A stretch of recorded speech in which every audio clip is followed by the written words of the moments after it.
Hello.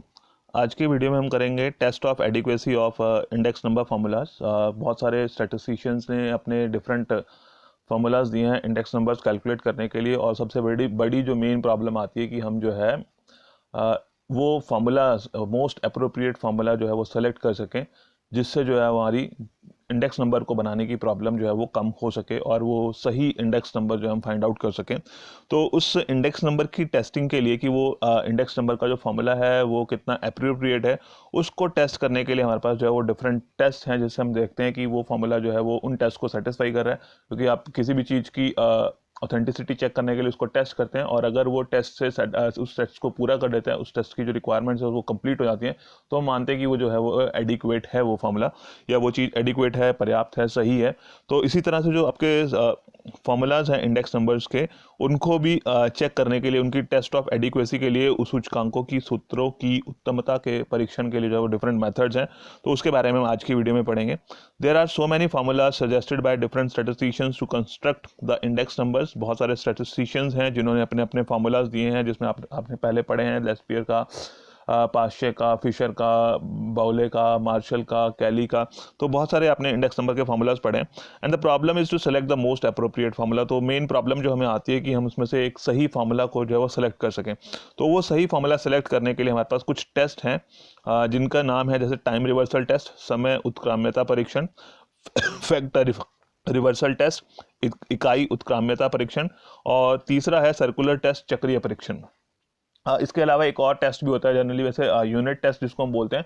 तो unit test में basically हम क्या मानते हैं कि जो भी आप इंडेक्स नंबर कैलकुलेट कर रहे हैं, वो जो भी जिस भी यूनिट में प्राइस को या फिर क्वांटिटीज़ को मेजर किया है, उससे जो है वो इंडिपेंडेंट होना चाहिए, उसका इफेक्ट इंडेक्स नंबर्स की कैलकुलेशन पे नहीं पड़ना चाहिए। तो जितने भी मेथड्स हैं, सभी मेथड्स जो है वो उस यूनिट टेस्ट को सेटिस्फाई करते हैं। सिर्फ जो आपका सिंपल एग्रीगेट मेथड है उसको छोड़ के, सिंपल एग्रीगेट इंडेक्स नंबर्स, उसको छोड़ के जितने भी मेथड्स आपने पढ़े हैं वो सभी जो है उस यूनिट टेस्ट को सेटिस्फाई करते हैं। तो आज की वीडियो में हम जो है वो टाइम रिवर्सल टेस्ट के बारे में पढ़ेंगे, फैक्टर रिवर्सल टेस्ट के बारे में पढ़ेंगे, और सर्कुलर टेस्ट कि ये कैसे जो है इनको कैलकुलेट किया जाता है, कि इनकी टेस्टिंग जो है वो कैसे की जाती है। तो सबसे पहले हमारे पास आ जाता है इसमें time reversal test. The test is that the formula for calculating an index number should be such that it will give the same ratio between one point of comparison and the other, no matter which of the two, ये अपनी थोड़ी सी spelling mistake है यहाँ पे, तो which of the two is taken as base. तो दो years के बारे में हम जो है वो इंडेक्स नंबर्स अभी तक आपने पढ़े हैं, जिसमें एक आपका बेस ईयर है, दूसरा आपका करंट ईयर है। तो आपने बेस ईयर और करंट ईयर के लिए जो है वो बेसिस पर इंडेक्स नंबर कैलकुलेट किए हैं। तो इसमें कहने का मतलब है कि ये क्या कह रहा है कि जब आपने टाइम रिवर्सल टेस्ट को चेक करना है, तो ये कह रहा है कि आप जो है अगर बेस ईयर के बेसिस पर करंट ईयर का निकालते हैं, और करंट ईयर के बेसिस पर जो है वो बेस ईयर के इंडेक्स नंबर्स कैलकुलेट करते हैं, तो दोनों में जो है वो रेशो जो है वो सेम रेशो आनी चाहिए, चाहे आपने किसी को भी बेस माना है। और इसका जो, अगर इसको सिंबॉलिकली हम लिखना चाहें, तो टाइम रिवर्सल टेस्ट के बारे में हम कैसे लिखते हैं, P01 multiplied by P10 is equal to 1, यानी कि टाइम जो है आपने zero base year, one current year, और दूसरा इंडेक्स नंबर आपने निकाल दिया जिसमें आपने वन को बेस ईयर मान लिया और जीरो को करंट ईयर मान लिया। तो उन दोनों इंडेक्स नंबर्स को अगर आप मल्टीप्लाई करते हैं, तो उससे रिजल्ट आपका जो है वो 1 आना चाहिए। तो ये इसको आप सिंबॉलिकली इस तरह से लिखते हैं, P01 multiplied by P10 is equal to 1। So ये टेस्ट जो है कुछ फार्मूला जो है इसको सेटिस्फाई करते हैं। तो ये जो फार्मूलाज इसको सेटिस्फाई करते हैं टाइम रिवर्सल टेस्ट को, उसमें से एक है आपका मार्शल एजवर्थ फार्मूला, दूसरा है आपका फिशर का आइडियल इंडेक्स, तीसरा है कैलिज फिक्स्ड वेट फार्मूला, चौथा है आपका सिंपल एग्रीगेट इंडेक्स, और पांचवा है simple geometric mean of price relative formula. तो ये डिफरेंट फार्मूला जो है वो टाइम रिवर्सल टेस्ट को सेटिस्फाई करते हैं। एंड फॉर एग्जांपल जो है हम यहाँ पे देख लेते हैं कि फिशर का फार्मूले के बारे में, कि फिशर का फार्मूला जो है, क्योंकि जनरली फिशर के फार्मूला को जो है, फिशर के फार्मूला को आइडियल इंडेक्स बोला जाता है, फिशर्स आइडियल इंडेक्स।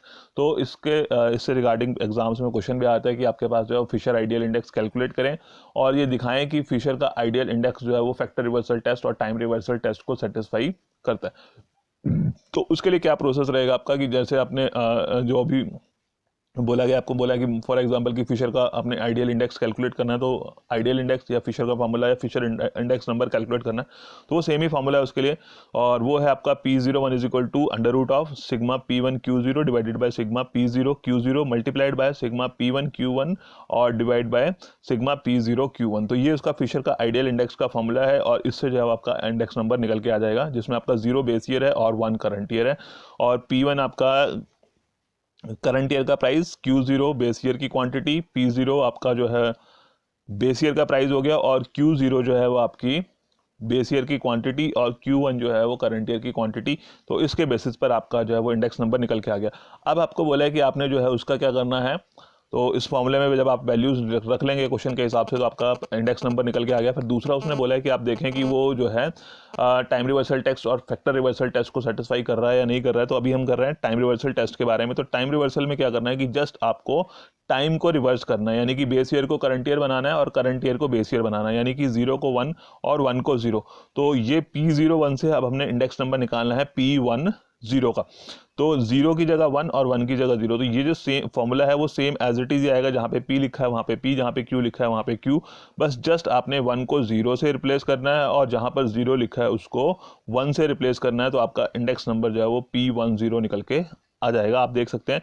तो यहाँ पर जो है वो सिग्मा P1Q0 था, तो यहाँ पे हमने क्या किया, P और Q तो वैसे ही लिखा है, बट जहाँ पे 1 था उसकी जगह 0 कर दिया, जहाँ 0 था उसकी जगह 1 कर दिया। ऐसे ही यहाँ पर भी जहाँ जहाँ 0 था वहाँ वहाँ हमने 1 कर दिया, यहाँ 1 था इसको 0 कर दिया, और 0 1 को 1 0 में कन्वर्ट कर दिया। ये आपका प्राइस इंडेक्स आ गया, जहाँ पर 1 आपका बेस ईयर है और 0 करंट ईयर है। तो अब जो टाइम रिवर्सल टेस्ट के अकॉर्डिंगली हमने क्या करना है, P01 को P10 से मल्टीप्लाई करना है, और आंसर शुड बी 1। तो अब हमने क्या किया, P01 को P10 से मल्टीप्लाई कर दिया। तो ये जो वैल्यूज आपके पास लिखी हुई थी ये हमने यहाँ पे लिख ली, और मल्टीप्लाई करके इस ये वाली वैल्यूज जो है वो यहाँ पे लिख ली, और ये सेम अंडर रूट के अंदर जो है ये वैल्यूज आपकी आ गई।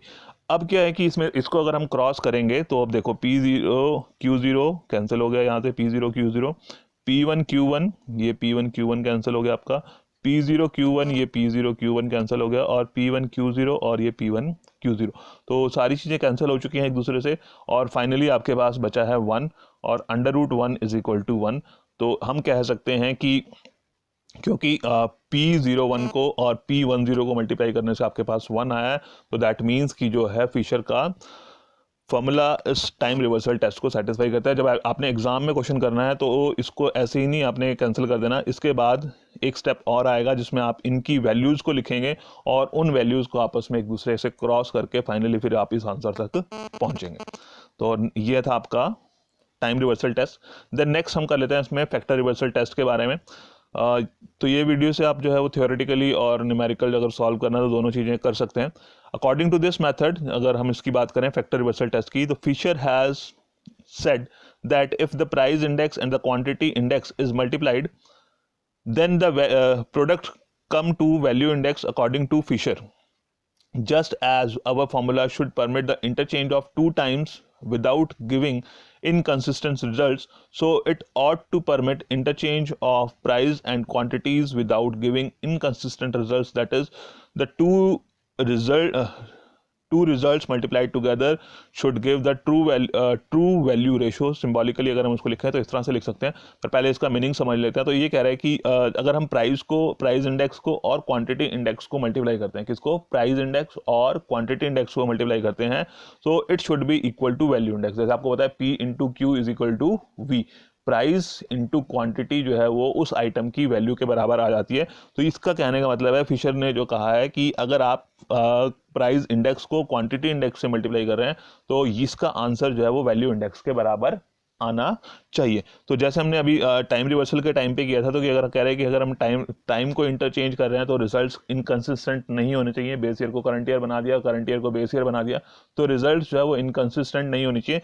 इन द सेम वे अगर हमने जो है वो प्राइजेस को क्वांटिटीज से रिप्लेस कर दिया और क्वांटिटीज को जो है वो प्राइस से रिप्लेस कर दिया, तो जो है उससे भी हमारे रिजल्ट जो है वो इनकंसिस्टेंट नहीं होने चाहिए। और अगर हम प्राइस इंडेक्स और क्वांटिटी इंडेक्स दोनों को मल्टीप्लाई करते हैं तो रिजल्ट हमारा जो है वो वैल्यू इंडेक्स आना चाहिए। तो इसमें हो गया आपका price index P01 multiplied by Q01, P01 multiplied by Q01, तो ये प्राइस इंडेक्स हो गया, इसमें बेस ईयर आपका 0 ही है, करंट ईयर 1, और ये क्वांटिटी इंडेक्स हो गया जिसमें आपका 0 बेस ईयर 1 करंट ईयर। और इस प्राइस इंडेक्स को और क्वांटिटी इंडेक्स को अगर आप मल्टीप्लाई करते हैं तो आपका वैल्यू इंडेक्स आना चाहिए, जिसमें आपका sigma V1 divided by sigma V0। V means value, और वैल्यू कैसे निकलती है आपकी, प्राइस इनटू क्वांटिटी। तो sigma P1 Q1 divided by sigma P0 Q0, तो वैल्यू इंडेक्स के बराबर जो है वो आपका फैक्टर रिवर्सल टेस्ट में जो है रिजल्ट आना चाहिए अगर आपने प्राइस इंडेक्स और क्वांटिटी इंडेक्स को मल्टीप्लाई किया है। और जो फैक्टर है 100 का, उसको अगर ओमिट कर देते हैं, हम छोड़ देते हैं, तो P01 और Q01 जो है वो इस वैल्यू इंडेक्स के बराबर आना चाहिए। और ये जो फैक्टर रिवर्सल टेस्ट है ये सिर्फ और सिर्फ फिशर आइडियल इंडेक्स से ही जो है वो फिशर आइडियल इंडेक्स ही इसको सेटिस्फाई कर पाता है। इसीलिए क्योंकि ये टेस्ट जो है फिशर का फॉर्मूला इसको सेटिस्फाई कर पाता है, इसी वजह से जो है वो फिशर के इंडेक्स नंबर को आइडियल इंडेक्स नंबर कहा जाता है, क्योंकि इसने जो है वो टाइम रिवर्सल टेस्ट को भी सेटिस्फाई कर लिया है और आपका फैक्टर रिवर्सल टेस्ट, इन दोनों टेस्ट को जो है वो इसने सेटिस्फाई कर लिया है। और यूनिट टेस्ट के बारे में मैंने आपको बताया था, तो वो यूनिट टेस्ट भी जो है ये फिशर का आइडियल इंडेक्स इसको कंप्लीट कर पाता है, इसी वजह से इसको आइडियल इंडेक्स बोला जाता है। तो इसको सिंबॉलिकली हम देख लेते हैं कि क्योंकि ज़्यादातर फिशर के इंडेक्स नंबर के बारे में ही बोला जाता है, इसलिए मैंने फिशर का एग्जांपल लिया है। बट सेम वे जैसे जो प्रोसेस है उसी तरीके से जो है आप और दूसरे फार्मूलाज को भी टेस्ट कर सकते हैं। तो फिशर का फार्मूला हमने ले लिया, P01 जो है वो आपका under root sigma P1 Q0 और sigma P0 Q0 multiplied by sigma P1 Q1 divided by sigma P0 Q1, ये आपका P01 आ गया। और फिशर का ही हमें जो है वो प्राइस इंडेक्स के साथ साथ क्वांटिटी इंडेक्स निकालना है, और दोनों को मल्टीप्लाई करने के बाद हमारा रिजल्ट जो है वो वैल्यू इंडेक्स आना चाहिए या आएगा। क्योंकि फिशर का फॉर्मूला जो है वो उसको सेटिस्फाई करता है, तो हमारा जो है वो वैल्यू इंडेक्स ही आएगा। तो अब Q01 0 base year 1 current year, but अब हम क्वांटिटी इंडेक्स निकाल रहे हैं और प्राइस की जगह हमने क्वांटिटी कर दिया। तो जब इस फॉर्मूला से हमने क्वांटिटी इंडेक्स बनाना है, तो अगर आपको ये प्राइस इंडेक्स का फॉर्मूला याद है तो जस्ट आपने क्या करना है, जब उसको क्वांटिटी इंडेक्स में कन्वर्ट करना है तो प्राइस को क्वांटिटी से रिप्लेस करना है और क्वांटिटी को जो है वो अपने प्राइस से रिप्लेस करना है। यानी कि जहाँ पे P लिखा है उसकी जगह आप Q लिखेंगे और जहाँ Q लिखा है उसकी जगह P लिखा जाएगा। और ईयर्स के बारे में 1 0, जहाँ पर 1 है वहाँ पे 1, जहाँ पे 0 है वहाँ पर 0।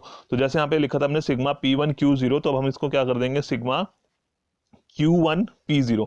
तो P1 की जगह हो गया Q1 और Q0 की हो गया P0। तो P की जगह Q और Q की जगह आपका P आ गया। इसी तरह से अगर यहाँ पे नीचे देखोगे तो P0 Q0 है, तो P की जगह आपने Q कर दिया और Q की जगह आपने P कर दिया, 0 0 सेम एज इट इज आ गया। P1 Q1 है और P की जगह हमने Q और Q की जगह P कर दिया, 1 और 1 सेम रहेंगे। P0 है तो इसको Q0 कर दिया, Q1 है तो इसको P1 कर दिया, ये आपका क्वांटिटी इंडेक्स का फॉर्मूला बन गया। अब हमारा जो मेथड है वो क्या कह रहा है कि P01 multiplied by Q01 it should be equal to sigma P1 Q1 divided by sigma P0 Q0। तो अब हमने जो है वो जो इन दोनों को मल्टीप्लाई कर दिया, तो ये वाली वैल्यू जो P01 में दी हुई थी ये सेम एज इट इज आ गई, और ये Q1 वाली Q01 यानी कि क्वांटिटी इंडेक्स ये भी हमने लिख लिया, और ये एक सेम अंडर रूट के अंदर आ जाएंगी। अब अगर आप इसको जो है वो कैंसिल करना शुरू करेंगे,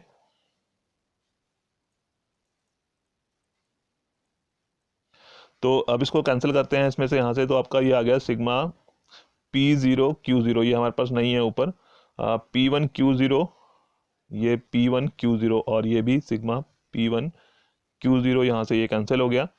और अब आपके पास बचा है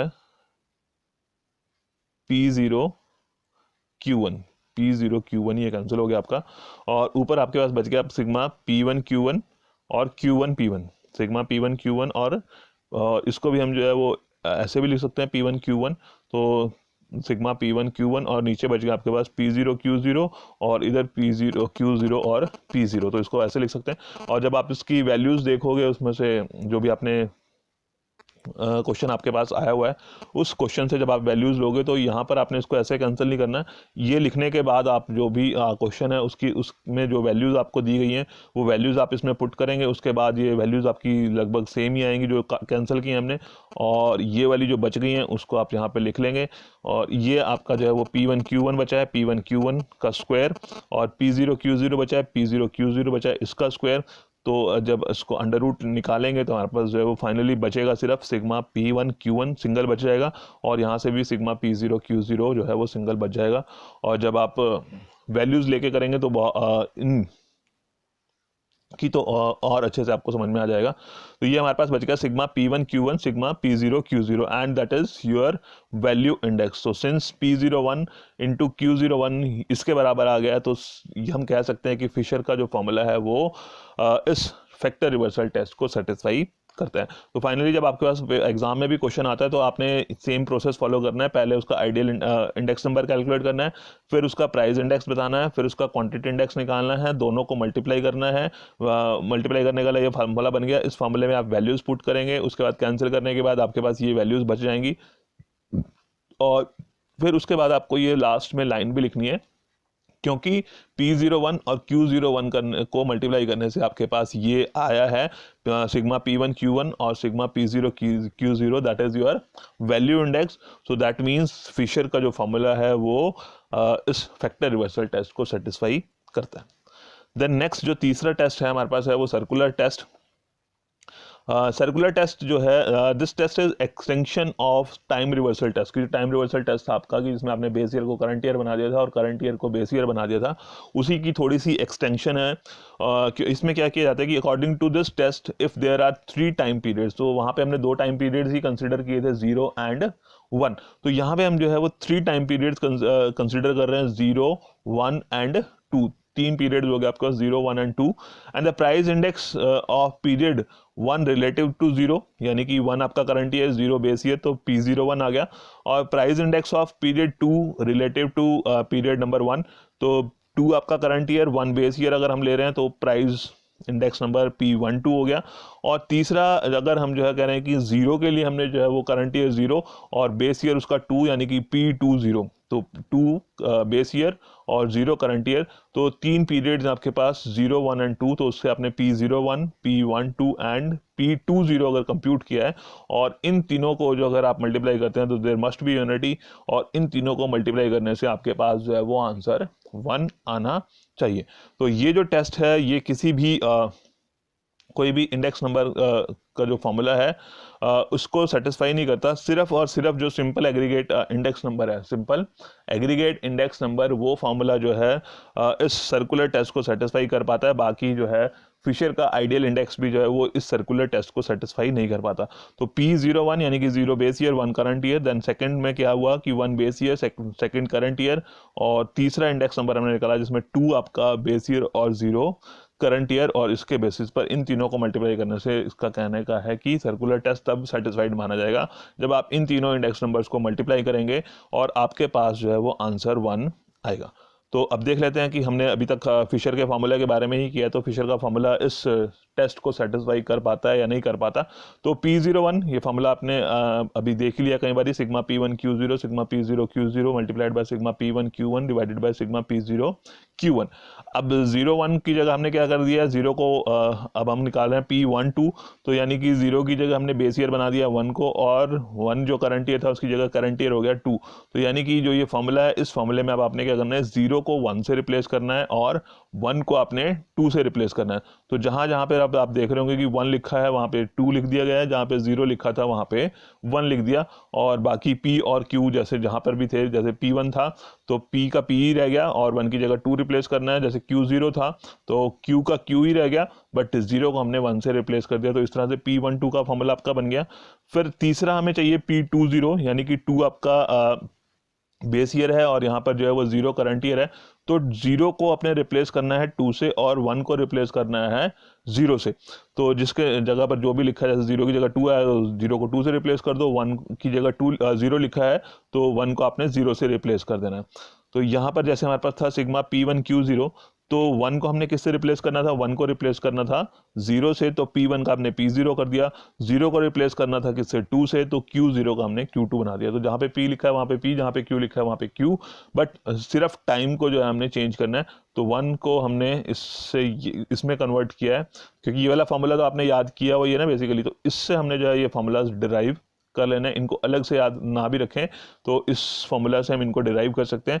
तो यहाँ पर जहाँ जैसे P01 है तो यहाँ लिखा जैसे P12, तो यानी कि 0 को 1 से और 1 को 2 से रिप्लेस करना है। और ये P01 है, यहाँ पे P20 निकाला आपने, तो यानी कि 0 को 2 से रिप्लेस करना है और 1 को 0 से रिप्लेस करना है। जैसे यहाँ पे P0 था तो P2 कर दिया, Q1 था तो Q0। अब क्या करेंगे, हमारा जो फॉर्मूला कह रहा था कि हमने क्या करना है, P01 multiplied by P12 multiplied by P20 it should be equal to 1। तो अब हम कर लेते हैं इसको इसको और इसको तीनों को मल्टीप्लाई कर लेते हैं। सेम अंडर रूट में ये तीनों चीज़ें आ गई जो हमने यहाँ पे निकाली थी वैल्यूज़, वो हमने यहाँ पे लिख लिए। अब इसको देख लेते हैं कैंसिल करके कि क्या क्या बचता है हमारे पास और कितना जो है वो कैंसिल हो पाता है इसमें से। तो ये आपका P0 Q0, ये आ गया आपका P0 Q0, यहाँ से कैंसिल हो गया। P1 Q0 P1 Q0 नहीं है हमारे पास, P1 Q0 नहीं है। और P2 Q2 ये हमारे पास कैंसिल हो गया है। देन Q2 P1 नहीं है। P0 Q2 ये भी नहीं है हमारे पास। और P0 Q1 ये भी नहीं है। P1 Q1 ये आपका कैंसिल हो गया, P1 Q1। और बचा है P1 Q2 नहीं है और P0 Q1 भी नहीं है हमारे पास ऊपर, और P2 Q0 ये भी नहीं है। तो अब आप देख रहे हैं कि ये सारा जो है वो सब कुछ कैंसिल नहीं हुआ है, और इसको जब आप सॉल्व करोगे तो ये एक के बराबर नहीं आ रहा है, क्योंकि जब सब चीज़ें कैंसिल हो जाती तभी हमारे पास जो है वो 1 बचता और अंडर रूट 1 आता तब हम उसको जो है वो 1 लिख सकते थे। बट अब ये सभी कुछ कैंसिल यहाँ पे नहीं हुआ है, तो ये एक के बराबर नहीं आया है, क्योंकि P01 P12 और P20 को मल्टीप्लाई करने से ये जो तीनों इंडेक्स नंबर्स हैं और उसका आंसर जो है वो एक के बराबर नहीं आया है। तो हम कहेंगे कि जो फिशर का फॉर्मूला है वो टाइम रिवर्सल टेस्ट को सेटिस्फाई नहीं करता है। तो फिशर का जो आइडियल इंडेक्स है वो आपका टाइम रिवर्सल टेस्ट और फैक्टर रिवर्सल टेस्ट को सेटिस्फाई करता है, जिसकी वजह से फिशर के इंडेक्स नंबर को आइडियल इंडेक्स नंबर बोला जाता है।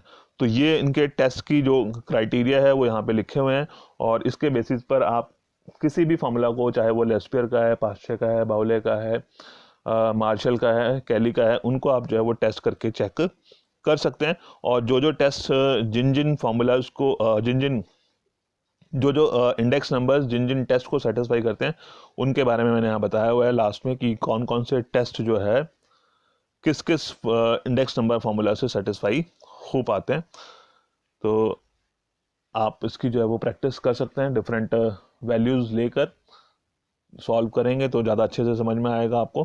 बट थ्योरेटिकली और थोड़ा सा प्रैक्टिकली भी आपको समझ में आ गया होगा कि किस तरह से फॉर्मूला डिराइव करना है, बनाना है, सॉल्व करना है और फाइनली आपने किस तरह से अपने आंसर को मेंशन करना है। तो इसमें प्रोसेस यही रहेगा आपका कि आप पहले उसका मेन इंडेक्स नंबर कैलकुलेट करें, फिर जो भी आपका क्राइटेरिया है उस क्राइटेरिया का दूसरा इंडेक्स नंबर कैलकुलेट करें, उनको मल्टीप्लाई करके जो रिजल्ट आना चाहिए वो देखें कि वो रिजल्ट आ रहा है या नहीं आ रहा है। और अगर आपका वो सेम रिजल्ट आ जाता है तो आप लिख दें कि वो फॉर्मूला, वो इंडेक्स नंबर उस टेस्ट को सेटिस्फाई कर रहा है, और अगर नहीं आता तो तब भी आपने लिखना है कि ये उसको टेस्ट को सेटिस्फाई नहीं करता, तब आपका आंसर जो है वो कंप्लीट माना जाएगा। तो ये था हमारा आज की वीडियो में। Okay, thank you.